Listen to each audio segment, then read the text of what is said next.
खेती के विभिन्न आयामों को जितना हम समझने की कोशिश करते हैं उतनी ही बड़ी पहेलियां उभर कर हमारे सामने आ जाती हैं। और इसी तरह की पहेली है निमेटोड्स। यह सामान्यतः इतने छोटे होते हैं कि खुली आंखों से आप इन्हें नहीं देख सकते, लेकिन इसका असर इतना बड़ा होता है कि पूरे विश्व के सभी खेतों और बागीचों में ये साफ तौर पर दिखाई देता है। लेकिन जब तक आप ये असर देख पाते हैं तब तक काफी देर हो चुकी होती है और इस समय फसल को बचाना लगभग नामुमकिन हो जाता है। और इसलिए इस नन्हे से जीव को मारने के लिए पूरे विश्व के वैज्ञानिक लगभग पिछले 110 सालों से लगातार प्रयास कर रहे हैं और अब तक विभिन्न शोधों के आधार पर कई प्रकार के रासायनिक जहर इनको मारने के लिए बनाए जा चुके हैं। अगर आंकड़ों की बात की जाए तो एक रिसर्च में बताया गया है कि लगभग 400 प्रकार के ऊपर रजिस्टर्ड जहर इनके लिए बनाए जा चुके हैं और इनमें से अधिकतर को विभिन्न देशों में प्रयोग करके देखा गया। लेकिन इतने शोध के बाद भी आज का आधुनिक विज्ञान इस बात को स्वीकार करता है कि नेमेटोड्स को रसायन से खत्म करना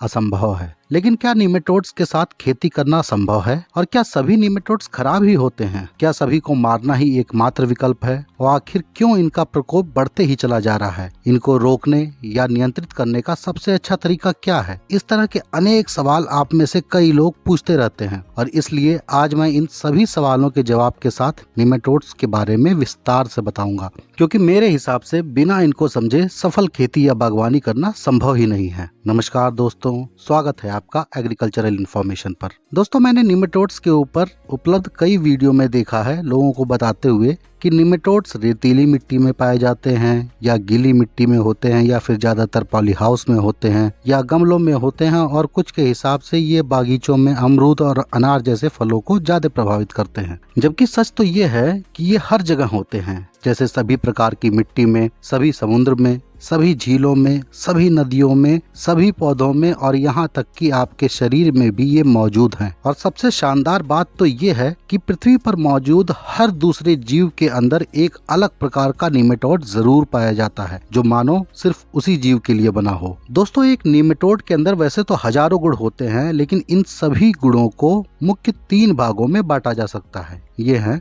पदार्थों को पचाने की क्षमता, प्रजनन करने की क्षमता और माहौल में ढलने की क्षमता। साधारण भाषा में आप ऐसे ही समझ सकते हैं कि ये एक प्रकार के परजीवी कीड़े हैं जो दूसरे जीवों में मौजूद जैविक पदार्थों को खाकर अपनी संख्या को बढ़ाते हैं। ये मुख्य तौर पर बैक्टीरिया, वायरस और अन्य सूक्ष्म फफूंदों को अपना भोजन बनाते हैं। इनके शरीर पर एक केंचुल होती है और इनका शरीर बीच में लगभग खाली होता है जहाँ खाना पचता है। कुछ मुख्य नसें होती हैं और आपको जानकर हैरानी होगी कि इंसानों की नसें इन्हीं का एक विकसित रूप है। लेकिन ये सांस नहीं लेते हैं और इनके त्वचा के ऊपर इनका खोल ही इनका मुख्य सुरक्षा कवच है और जरूरत के हिसाब से ये अपने खोल को छोड़ भी सकते हैं और बना भी सकते हैं। जैसे मान लीजिए आपने मिट्टी में जहर दिया इनको मारने के लिए, तो अगर कोई नया जहर है तो शुरू में तो ये काफी संख्या में मर जाएंगे, लेकिन समय के साथ ये उस जहर को पहचान कर अंदर से नई परतें बना लेंगे और ऊपर की परतों को छोड़ देंगे जिस पर जहर का असर हुआ है और इस तरह ये जहर को निष्क्रिय कर देंगे। इसलिए समय के साथ ये जहर के खिलाफ प्रतिरोधी क्षमता विकसित कर लेते हैं, यानी एक प्रकार का जहर एक समय के बाद इन पर बेअसर हो जाता है, जिसके कारण इनको खत्म करना लगभग असंभव सा हो जाता है। एक घटना से समझिए आप इस बात को कि वैज्ञानिकों ने कैलिफोर्निया में स्थित विश्व की सबसे जहरीली झीलों में से एक खारे पानी की झील मून लेक में खोजा, तो वहाँ भी इनकी 8 अलग अलग प्रजातियां पाई गई और वहाँ रहकर समय के साथ इन निमेटोड्स ने इंसानों से भी 500 गुना ज्यादा आर्सेनिक जहर को झेलने की क्षमता विकसित कर ली थी। और इनको मारने की कोशिश करने की बजाय अब वैज्ञानिक ये खोजने लग गए कि आखिर इतने साधारण से कीड़े ने ये किया तो किया कैसे। इसी तरह समुद्री तल में ज्वालामुखी क्षेत्रों में ज्यादा सल्फर वाले पानी में कुछ निमेटोड्स अपने ऊपर एक बैक्टीरिया को विकसित कर लेते हैं जो ऐसे लगता है कि मानो निमेटोड्स के बाल हों, लेकिन ये बैक्टीरिया ही सल्फर से इन निमेटोड्स को बचाते हैं और इसके कारण निमेटोड आराम से उस वातावरण में रहता है। दोस्तों, इन सभी बातों को बताने में सिर्फ एक मतलब की बात है कि आप समझ जाइए कि इन्हें खत्म करना हमारे बस की बात नहीं। लेकिन ये कोई मुख्य कारण नहीं है, बल्कि कई कारणों में से एक कारण है। इसके अलावा दूसरा कारण है इनकी संख्या और प्रकार। दोस्तों, इस पृथ्वी पर कितने प्रकार के निमेटोड्स हैं ये कोई नहीं जानता, इसलिए कुछ वैज्ञानिक लाखों में इनके प्रकार को बताते हैं तो कुछ करोड़ों में इनके प्रकार को बताते हैं और इन प्रजातियों में से मात्र 4100 प्रजातियां ही ऐसी खोजी गई हैं पिछले 110 सालों में जो पौधों के अंदर रहकर उसे हानि पहुंचा सकते हैं। यानी एक बात तो तय है कि सभी निमेटोड्स हानिकारक नहीं होते और मार्केट में लाभदायक निमेटोड्स भी बैक्टीरिया कल्चर की तरह मिलते हैं। हालांकि अपने देश में इसका ज्यादा चलन नहीं है। लेकिन दोस्तों, हानिकारक निमेटोड्स पौधों के सिर्फ जड़ को ही नहीं बल्कि हर हिस्से को प्रभावित कर सकते हैं, जैसे जड़, तना, टहनियाँ, फूल, पत्तियां, बीज इत्यादि। और इन्हें वैज्ञानिक भाषा में प्लांट पैथोजेनिक निमेटोड्स भी कहा जाता है। और क्योंकि निमेटोड्स परजीवी होते हैं, इसलिए इसके हिसाब से इनको दो मुख्य भागों में बांटा गया है। एक जो पौधे के अंदर रहकर अपना जीवन चक्र पूरा करते हैं और इनको वैज्ञानिक भाषा में एंडोपैरासाइट्स कहते हैं, जैसे रूट नॉट निमेटोड यानी जड़गांठ सूत्रकृमि और सिस्ट निमेटोड्स। और दूसरे प्रकार हैं पौधों के बाहर रहकर अपना जीवन चक्र पूरा करने वाले निमेटोड्स, जो कई प्रकार से पोषण ले सकते हैं, जैसे फफूंद से, बैक्टीरिया से, पौधों से या फिर अन्य किसी कीट से। और इन्हें वैज्ञानिक भाषा में एक्टोपैरासाइट्स कहते हैं। हालांकि ये भी पौधे को नुकसान पहुंचाते हैं, लेकिन वो नुकसान काफी कम होता है एंडोपैरासाइट्स की अपेक्षा। लेकिन दोस्तों, ज्यादातर रासायनिक दवाएं जो मार्केट में उपलब्ध हैं, वे सब मुख्य तौर पर इस दूसरे प्रकार वाले निमेटोड्स को मारने में सक्षम होती हैं, यानी एक्टोपैरासाइट्स को, जो कि सबसे कम हानि पौधों को पहुंचाते हैं। लेकिन जो निमेटोड्स पौधों के अंदर रहकर पौधे को ज्यादा हानि पहुंचाते हैं, जैसे रूट नॉट निमेटोड या सिस्ट निमेटोड्स, उन पर ये रासायनिक दवाएं कोई विशेष काम नहीं करती। और जो करती भी हैं, वो सिर्फ किसी एक निश्चित प्रकार के पौधे में पाए जाने वाले निमेटोड्स पर ही असर करेंगी। आप इसे ऐसे भी समझ सकते हैं कि एक बार निमेटोड ने अपने होस्ट के अंदर जाकर अपना साम्राज्य स्थापित कर लिया तो फिर ये अमर हो जाता है। और इसीलिए बायर का प्रसिद्ध रसायन वैलम प्राइम भी सिर्फ टमाटर के लिए रजिस्टर्ड है और इसके प्रचार में भी आपको सिर्फ बाहर के निमेटोड्स मरते हुए दिखाए जाते हैं। इसी प्रकार चाहे वो रसायन कार्बोफ्यूरॉन हो या अन्य कोई भी हो, यह नियम सबके ऊपर लागू होता है, यानी ज्यादातर रसायन सिर्फ एक्टोनिमेटोड्स को ही मारते हैं। ध्यान दीजिएगा दोस्तों, रासायनिक निमेटिसाइड यानी निमेटोड को मारने वाले जहर बहुत ही तीव्र जहर होते हैं और इनके बार बार के प्रयोग से एक्टोनिमेटोड्स की संख्या मिट्टी में बहुत ही कम हो जाती है और इसके साथ हम घास और अन्य खरपतवारों को भी खत्म करने में लगे ही रहते हैं, जिसके कारण एकमात्र जड़ जो मिट्टी में बसती है वो हमारी मुख्य फसल होती है। अब आप खुद ही सोचिए कि आपने आखिर क्या किया। मिट्टी आपने जहरीली कर दी, जिससे लाभदायक फफूंद, मित्र जीवाणु के साथ मित्र निमेटोड्स की भी संख्या कम हो जाएगी। इसके अलावा घास को भी हम किसान रसायन से खत्म कर देते हैं और बाकी जो बचते हैं उनको हाथ से निराई करा के खत्म कर दिया जाता है और इससे मिट्टी में एक असंतुलन पैदा हो जाता है। यानी मिट्टी में एकमात्र जड़ अगर आपकी सिर्फ फसल की बची हुई है तो मिट्टी में मौजूद निमेटोड्स आखिर जाएंगे कहाँ? स्वाभाविक सी बात है कि आपके फसल के ऊपर। लेकिन कितने निमेटोड्स को मात्र एक फसल झेल पाएगी, यह एक रिसर्च का विषय है। लेकिन आपको जानकर यह आश्चर्य होगा कि अगर सिर्फ मिट्टी में मौजूद हर निमेटोड्स को हर इंसान के बीच में बांटा जाए तो प्रति व्यक्ति के हिस्से में आएंगे लगभग 57 बिलियन निमेटोड्स, यानी 5700 करोड़ निमेटोड्स हर एक व्यक्ति को मिलेंगे, जिनका वजन इंसान के वजन का लगभग 80% होगा। अब इतने निमेटोड्स को आप सिर्फ फसल की जड़ खाने को देंगे तो समय के साथ मिट्टी में सिर्फ उस फसल को खाने वाले निमेटोड्स ही बचेंगे और जब ऐसा होगा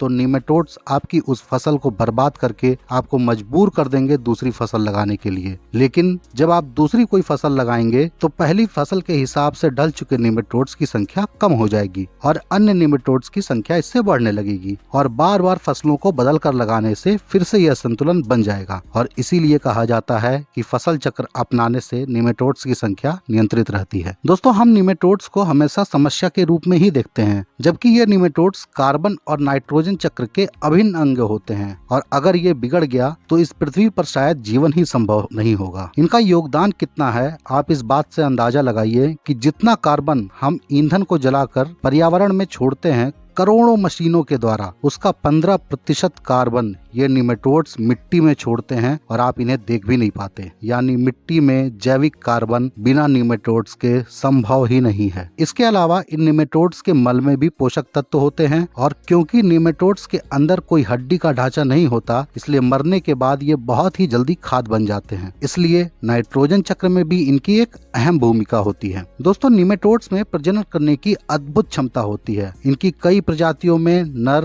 मादा और बहुलिंगीय तीनों मौजूद होते हैं और इसलिए इनकी संख्या नर के ऊपर निर्भर नहीं होती और यह भी एक मुख्य कारण है इनको न खत्म कर पाने का। दोस्तों, एक वयस्क मादा निमेटोड एक दिन में अधिकतम 2 लाख अंडे दे सकती है, जिसमें से 27,000 अंडे वो अपने अंदर रख सकती है। हालांकि ये क्षमता सिर्फ व्हेल मछली के अंदर पाए जाने वाले एक निश्चित निमेटोड में होती है, जिनकी लंबाई 9 मीटर तक भी हो सकती है। लेकिन सूक्ष्म रूप वाले निमेटोड्स भी साधारण तौर पर 1000 अंडे प्रतिदिन दे सकते हैं, क्योंकि एक वयस्क मादा के शरीर में आधे से ज्यादा कोशिकाएं प्रजनन की क्रिया के लिए ही बनी होती हैं और इसीलिए अगर ये संतुलित रूप में है तो आप निमेटोड्स को खाद बनाने वाली कुदरत की फैक्ट्री भी कह सकते हैं, क्योंकि इनका जीवन काल हफ्तों में होता है और इनके शरीर के सड़ने का समय दिनों में होता है और प्रजनन की क्षमता बेमिसाल। तो आखिर बन गई ना जैविक खाद की फैक्ट्री। इसके अलावा दोस्तों, इनके ना खत्म होने का एक और मुख्य कारण है इनकी उत्पत्ति का समय। आप ऐसे समझिए कि जीवन की शुरुआत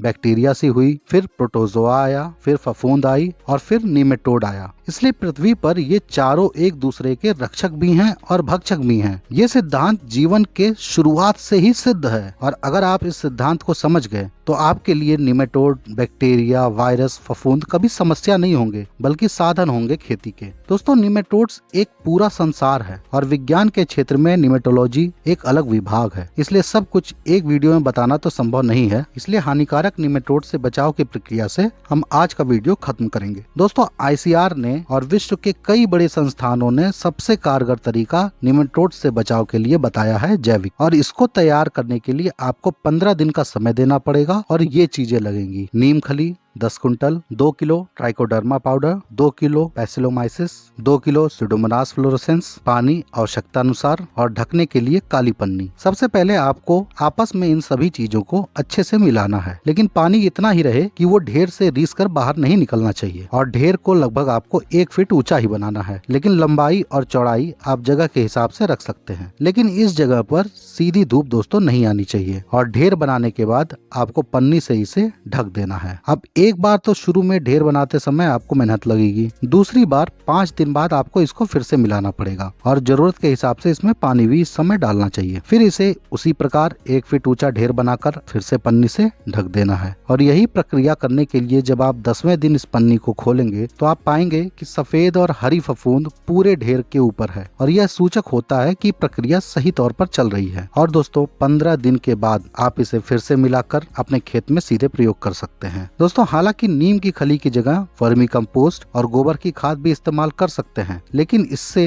नीम के गुण इसमें नहीं होंगे। इसलिए अगर आप बचाव के लिए खेत में इस चीज को डाल रहे हैं तो आप वर्मी कंपोस्ट और गोबर की खाद इस्तेमाल कर सकते हैं, लेकिन अगर प्रकोप होने के समय आप इसको प्रयोग कर रहे हैं तो आपको नीम खली के साथ ही इसको बनाना चाहिए। लेकिन दोस्तों, कई बार प्रकोप काफी ज्यादा होता है और यदि ऐसा है तो नीम रसायन के साथ आपको गेंदा भी उस खेत में लगाना पड़ेगा, क्योंकि गेंदे की जड़ों में थायोपीन होता है जो निमेटोड से एक सुरक्षा प्रदान करता है। इसके अलावा आप इस नीम के साथ बनाए हुए जैविक कीटनाशक का स्प्रे और ड्रेंचिंग भी कर सकते हैं। इससे अतिरिक्त सुरक्षा पौधे को मिलती है। इसके लिए 20 किलो जैविक कीटनाशक को 200 लीटर पानी में घोलकर छान लेना है और इसे सीधे पौधों पर इस्तेमाल किया जा सकता है। दोस्तों, ये जो नीम के साथ हमने जैविक कीटनाशक बनाया है, ये वास्तव में खाद भी है, कीटनाशक भी है और एक प्रकार का फफूंदीनाशक भी है। और सबसे अच्छी बात है कि यह एक प्रकार का टॉनिक भी है, इसलिए इसका प्रयोग निश्चिंत होकर आप सभी प्रकार की फसलों पर कर सकते हैं, क्योंकि निमेटोड्स के प्रकोप के बाद फफूंद, कीट और अन्य रोग भी पौधे के ऊपर हावी होने लगते हैं। दोस्तों, इसमें इस्तेमाल होने वाले जैविक पदार्थ जैसे Trichoderma, Pseudomonas, Paecilomyces bio control agents होते हैं, यानी ये प्रकृति के ही संरक्षक हैं जिनको हमने शोध के द्वारा खोजा है। इनमें अद्भुत क्षमताएं होती हैं और इनकी कार्य प्रणाली भी बेमिसाल होती है। और अगर आप चाहते हैं कि इस पर भी एक वीडियो बनाई जाए तो इस वीडियो को ज्यादा से ज्यादा लाइक कीजिए। बाकी ये जानकारी कैसी लगी जरूर बताइएगा। अच्छी लगी हो तो शेयर करके दूसरों को भी बताएं और लाइक करके मुझे भी बताएं। बाकी इसी तरह की कुछ नई जानकारियां आपको इस चैनल पर हमेशा मिलती रहेंगी, इसलिए सब्सक्राइब भी कर लीजिएगा। तो मिलते हैं दोस्तों किसी अन्य वीडियो में एक नई जानकारी के साथ। धन्यवाद।